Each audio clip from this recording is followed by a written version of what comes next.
આ દુનિયામાં એક વાત યાદ રાખજો વાલા વૈષ્ણવ, જે કામ શસ્ત્રથી નથી થતું ને એ કામ પ્રેમથી થાય છે. પુરાણની ભાષા શું છે તો પહેલું વહેલું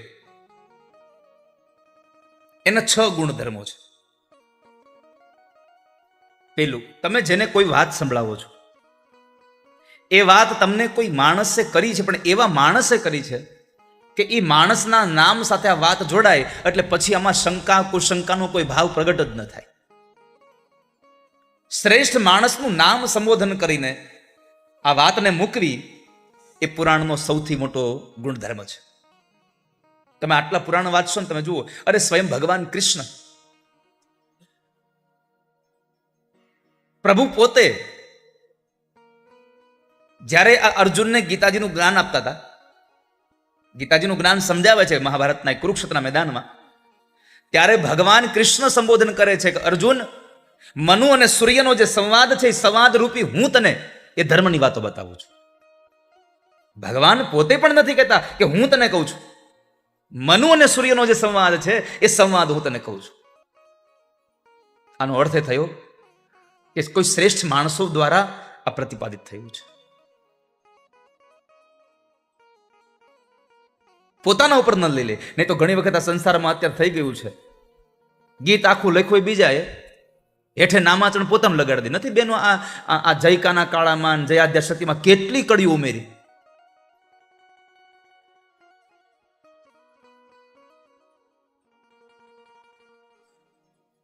આપણે બીજા માણસને એટલું જ આપવું જોઈએ કે જેટલું આપણને બીજા પાસેથી મળ્યું હોય.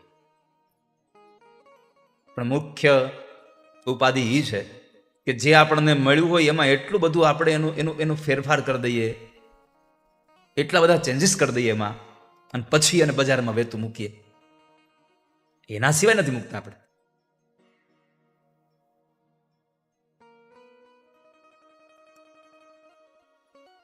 તો તમે કોઈ શ્રેષ્ઠ વ્યક્તિનું નામ લઈને સંબોધન કરો ને તો સાંભળનારા માણસને તમારી વાતમાં શ્રદ્ધા ઉત્પન્ન થઈ જાય. બીજું, તમે જ્યારે કોઈ માણસે મને કહ્યું છે, મેં એની પાસેથી સાંભળ્યું છે. આપ સવે ઓશોની વાત સાંભળીએ છીએ, ઓશોને સાંભળ્યા છે.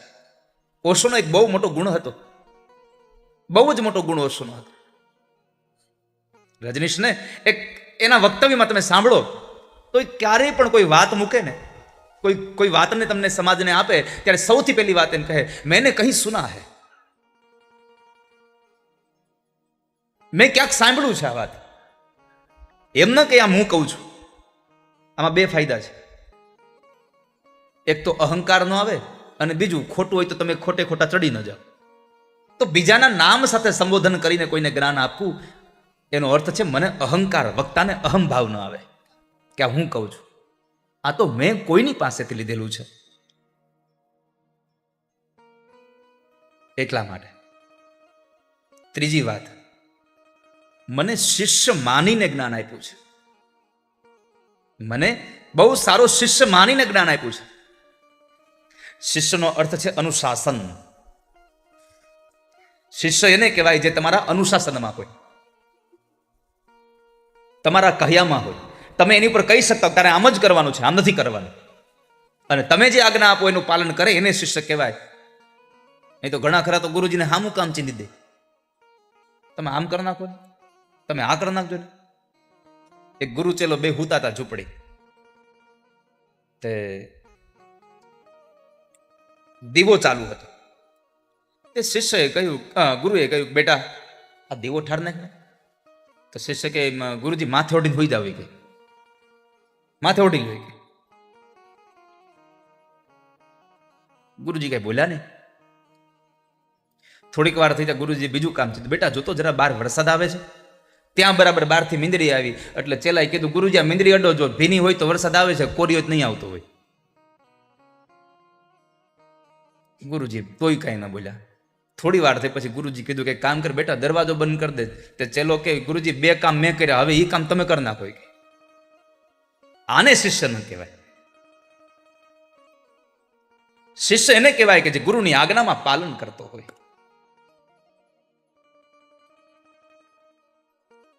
ગુરુના શબ્દમાં જેને ભરોસો હોય, ગુરુનું જેના ઉપર અનુશાસન હોય એ શિષ્ય છે.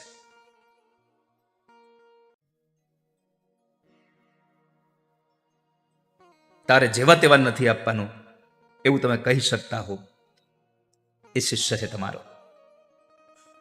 તો મને અનન્ય શિષ્ય માની અને એમણે મને આ કથા સમજાવી છે. પછી શબ્દ છે આ શ્લોકની અંદર, રહ, એકાંત. આ ભાગવત જેવું જ્ઞાન, આવી દિવ્ય કથાઓ જાહેરમાં નહીં, એકાંતમાં ભણાવી છે. એકાંતનો અર્થ એવો ન સમજતા હો કે કોઈ ન હોય એને જ એકાંત કહેવાય. कभी मेले में भी अकेला और कभी अकेले में भी मेला होता है. ઘણી વખત તમે મેળામાં જાઓ, લોકો બહુ હોય પણ તમે એકલા હો, એકાંત હોય, તમને ગમે નહીં. કારણ કોઈ તમારી સાથે નથી. તો સાથે નથીનો અર્થ એ છે કે તમારી હારે બહુ બધા લોકો છે, પણ તમને જે ગમે છે, તમારું પ્રિય છે, એ તમારી હારે નથી. મેલે મેં ભી અકેલા ઓર અકેલે મેં ભી મેલા. ક્યારેક તમે ઘરમાં એકલા હો પણ તમે વિચારોથી એટલા ઘેરાયેલા હો કે તમારી આજુબાજુમાં બહુ બધા લોકો હોય, તમે એકલા ન હો. પણ અહીંયા રહ, એકાંતનો અર્થ છે કે એકાંત એટલે કોઈ એક ઓરડામાં બેસાડીને મને જ્ઞાન આપ્યું, કે કોઈ હતું જ નહીં એવી જગ્યાએ મને લઈ ગયા અને ન્યા મને આ જ્ઞાન આપ્યું, ન્યા મને આ કથા સંભળાવી, એવો ભાવ નહીં. આનો અર્થ છે, એકાંતનો અર્થ એ છે કે તમારા મનમાં એક પણ પ્રકારનો બીજો વિચાર ન ચાલતો હોય, બહારથી પણ ખાલી અને ભીતરથી પણ ખાલી, એવો સમય એટલે એકાંત છે.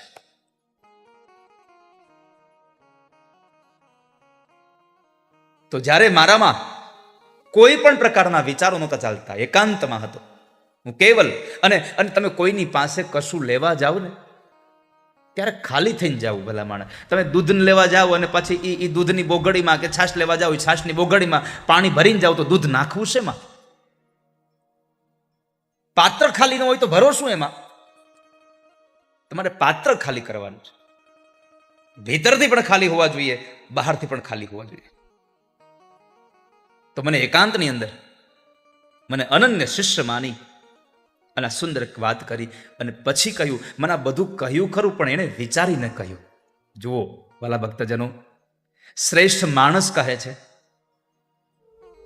અનન્ય શિષ્ય માનીને કહે છે, એકાંતમાં કહે છે, અધિકારી છે એવો માણસ છે એને આપે છે, છતાં પણ સુખદેવજી મહારાજે વિચારીને કહ્યું છે. તટસ્થ વ્યક્તિએ કીધું, એકાંતમાં કીધું, જ્ઞાની વ્યક્તિને કીધું, જ્ઞાની વ્યક્તિએ કીધું, અધિકારી છે એટલે અધિકારીને કીધું, છતાં પણ એને વિચારીને કહ્યું છે. આનો અર્થ છે કે આપણે કશું કહીએ તો એ વિચારીને કહીએ.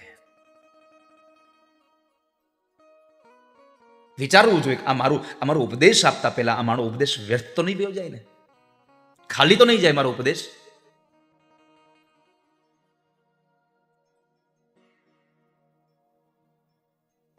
આ સુંદર આ આ ભાગવત મહાકાવ્ય અને આ કાવ્યના એટલા પ્રયોજનો. કાવ્ય કોને કહેવાય? કાવ્યથી શું મળે આપણને? આ ભાગવતને તમે સાંભળવા બેઠા છો, પણ ભાગવતને સાંભળવાથી મળે શું? કોઈ કવિતાને તમે સાંભળો તો કવિતામાંથી મળે શું તમને? 5-6 પ્રકારના ગુણધર્મો જો અંદર ભર્યા હોય તો જ એને કાવ્ય કહેવાય. સૌથી પહેલા યશની પ્રાપ્તિ થાય છે. આ કાવ્યને ગાવાથી, કાવ્યને સાંભળવાથી યશની પ્રાપ્તિ થાય છે. તમે જુઓ, સુખદેવ અને પરીક્ષિત રાજાએ સંવાદ કર્યો, વિદુર અને મૈત્રેયે સંવાદ કર્યો, ભગવાન કૃષ્ણ અને અર્જુને સંવાદ કર્યો. તો આજે આપણે બધા જ લોકો આ ભાગવતને યાદ કરી, ગીતાજીને યાદ કરી કૃષ્ણ અને અર્જુનના બેયનો યશ ગાઈએ છે આપણે. આને ગાવાથી યશ વધે માણસનો. બીજું, અર્થકૃતે. અર્થ એટલે પૈસો, સંપત્તિ વધે. આ ભાગવતને સાંભળવાથી પૈસો નહીં વધે. માત્ર પૈસો એ જ સંપત્તિ નથી. વિચાર, વાણી અને વ્યવહાર આ બધામાં સમૃદ્ધિ વધે તો સમજવું આ કાવ્ય બરાબર જઈ રહ્યું છે. આ ભાગવતને સાંભળવાથી તમારો વિચાર બદલે, તમારું વર્તન બદલે, તમારો વ્યવહાર બદલે તો સમજવું કે બરાબર છે આ કાવ્યના ગુણધર્મો પ્રમાણે. ત્યાર પછીનું એક પ્રયોજન, એક ગુણધર્મ છે, શિવેતર ક્ષતયે. શિવેતર ક્ષતયે, શિવનો અર્થ છે કલ્યાણ. શિવ ઇતર ક્ષતયે, આમ સંધિ છૂટી પાડો તો શિવ ઇતર ક્ષતયે. શિવનો અર્થ છે કલ્યાણ. આ કાવ્યથી કલ્યાણ સિવાયનું એટલે કે કલ્યાણ કરતા ઇતર જે કાંઈ છે એ બધું જ નાશ પામે છે. અહીંયા બહુ સુંદર શબ્દ વાપર્યો છે, શિવતયે, શિવેતર ક્ષતયે. શિવેતરનો નહીં તો અહીંયા લખી નાખે નહીં, અશુભનો નાશ થાય, પણ અહીંયા શિવેતર ક્ષતયે લખ્યું. શિવ એટલે કે કલ્યાણ સિવાયનું જે કાંઈ છે બધું નાશ પામે, એવો ભાવ એટલા માટે લખ્યો કે ક્યારેક ક્યારેક શબ્દોની પણ બહુ અસર પડી જાય છે. તમે કેવા શબ્દોનું પ્રયોજન કરો છો એના ઉપર, તમારા ઉપર, માણસ ઉપર, સાંભળવા વાળા માણસ ઉપર અસર પડે છે.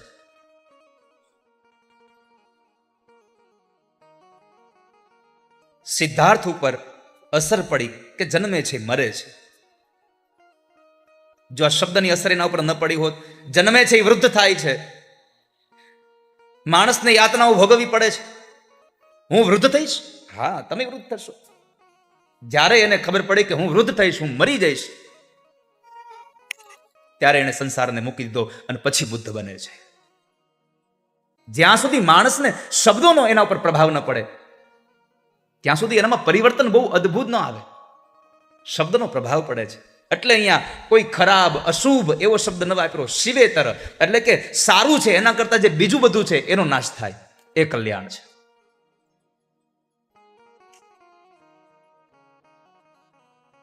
ઇતર વસ્તુઓ નાશ પામે. એટલે આપણે પણ શબ્દને બોલવામાં બહુ કાળજી રાખવી જોઈએ. શબ્દ શબ્દ મેં ફેર હૈ, શબ્દ કો હાથ નહીં પાવ, એક શબ્દ ઔષધ કરે, એક શબ્દ કરે ઘાવ. તમારો એક જ શબ્દ હોય પણ એ શબ્દથી કોઈ માણસને ઔષધિ પણ બની જાય, અને તમારો એનો એ શબ્દ માણસને ક્યારેક ઘા પણ લાગી જાય. તમારી ભાષા કેવી હોવી જોઈએ એ શબ્દો ઉપર, એ શબ્દોનું ધ્યાન રાખે.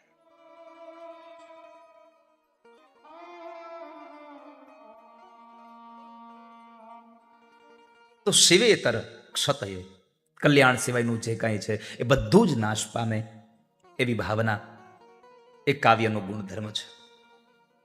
સદ્ય પર નિર્વૃત્તયે, સદ્ય પર નિર્વૃત્તયે, આનો અર્થ છે તત્કાળ જે આનંદની પ્રાપ્તિ થઈ જાય એવું કોઈ સાધન હોય તો કાવ્ય છે.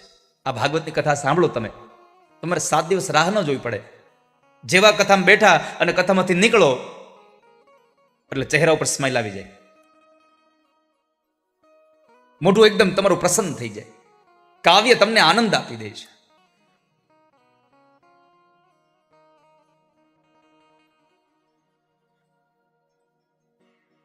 છઠ્ઠો ગુણ પ્રયોજન છે, કાંતા સંમિતતયા ઉપદેશ યુજે. કાંતાનો એક અર્થ છે પત્ની. કાંતા સંસ્કૃતમાં એને પત્ની કહેવાય. પણ પત્ની કેવી તો કહે છે પોતાના પતિને પ્રિય હોય એવી.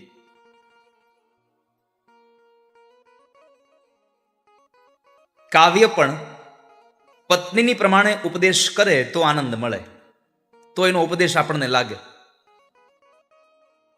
કાવ્ય છે ને પત્ની જેવો છે, ચા પીવડાવતી જાય અને કહેતી જાય. હમણાં ઓલા પણ ગયા હતા ને, હાડી બહુ સારી હતી. એ ચાના એક કપમાં સાડીનું બેહતું કરી દે, એને પત્ની કહેવાય. પત્નીની માફક જે પ્રેમાળ ભાવ સાથે માણસને આપી દે એ કાવ્ય છે. વેદ, ઉપનિષદ આ બધા તો પિતાજી જેવા આજ્ઞા કરે. કાવ્ય તમને મૃદુ ભાષાથી સમજાવે કે આવું કરાય હો. વેદ અને ઉપનિષદ કે આમ જ કરવાનું છે. સત્યમ વદ ધર્મમ ચર. વેદ સીધી આજ્ઞા કરે છે, ઉપનિષદ સીધી આજ્ઞા કરે છે, આમ જ કરવાનું છે. અને કાવ્ય છે તો શું કહે, આવું કરવું જોઈએ.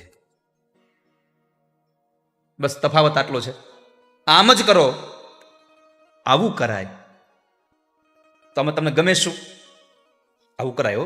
આ દુનિયામાં એક વાત યાદ રાખજો વાલા વૈષ્ણવ, જે કામ શસ્ત્રથી નથી થતું ને એ કામ પ્રેમથી થાય છે.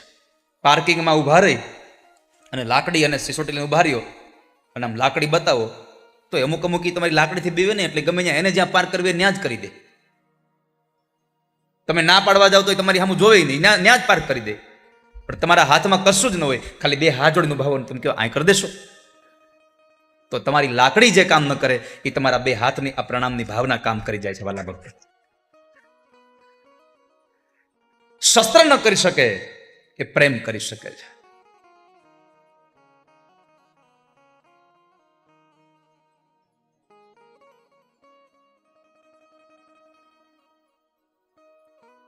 ભાગવત એક કાવ્ય છે.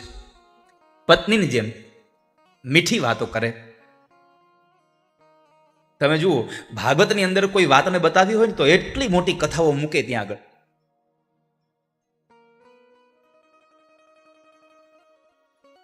એટલા સુંદર સુંદર સંવાદો મૂકી દે, એટલા મોટા મોટા લોકોની વાતો મૂકે કે એ વાત સાંભળીને આપણને થાય કે આવું કરવું જોઈએ. હાલું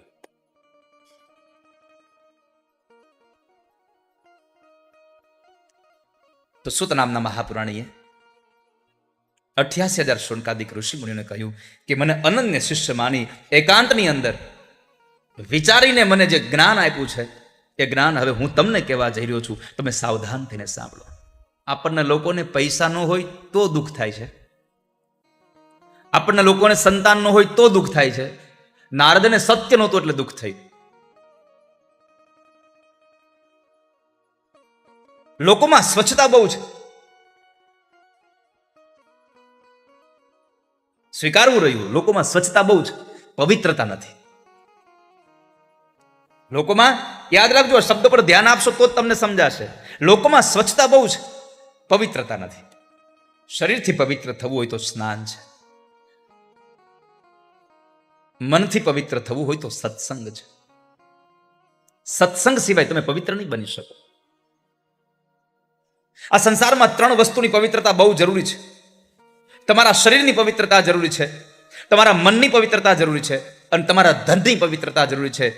શરીરની પવિત્રતા માટે સ્નાન જરૂરી છે, મનની પવિત્રતા માટે સત્સંગ જરૂરી છે, અને તમારી પાસે રહેલા પૈસાની, ધનની પવિત્રતા માટે દાન જરૂરી છે. તમે જેટલું કમાવો છો એનો 10મો ભાગ દાન કરી દો.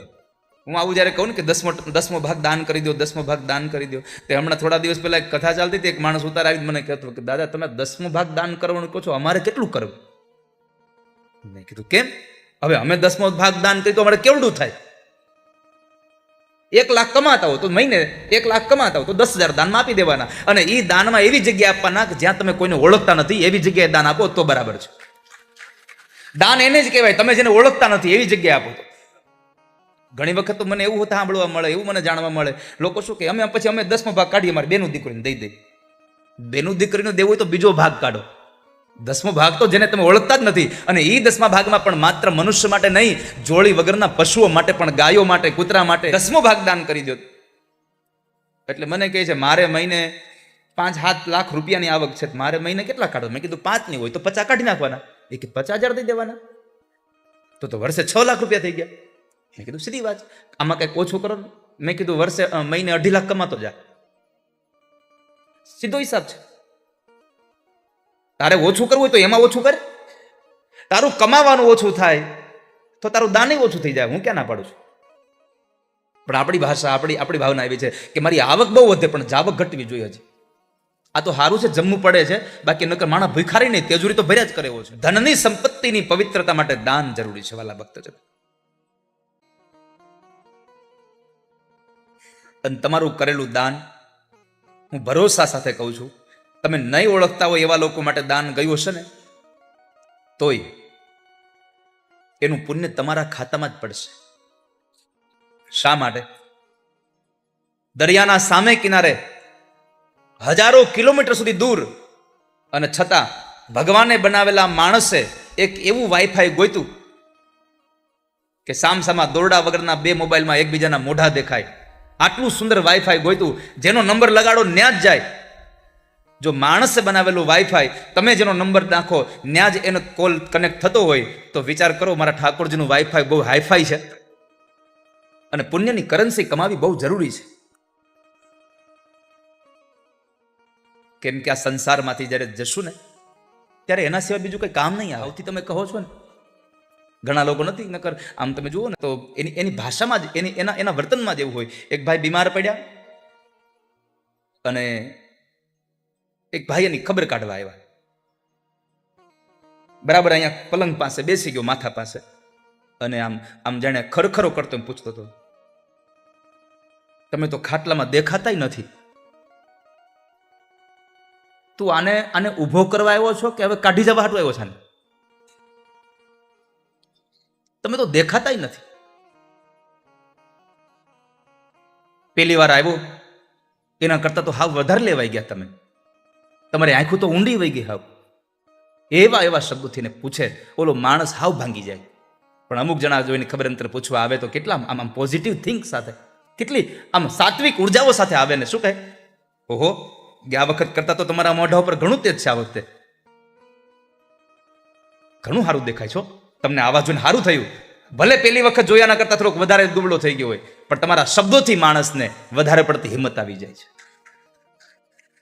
કુટભાષિન, કપટપૂર્વકના શબ્દ ન બોલશો, ક્યારેય કોઈને લાગી આવે એવા શબ્દ ન બોલશો. આ સંસારમાં કોઈ શસ્ત્રનો ઘા વાગ્યો હોય તો રૂજાઈ જાય છે, પણ શબ્દનો ઘા રૂજાતો નથી કોઈ દિવસ. માટે કોઈના માટે ખરાબ શબ્દ ન બોલશો.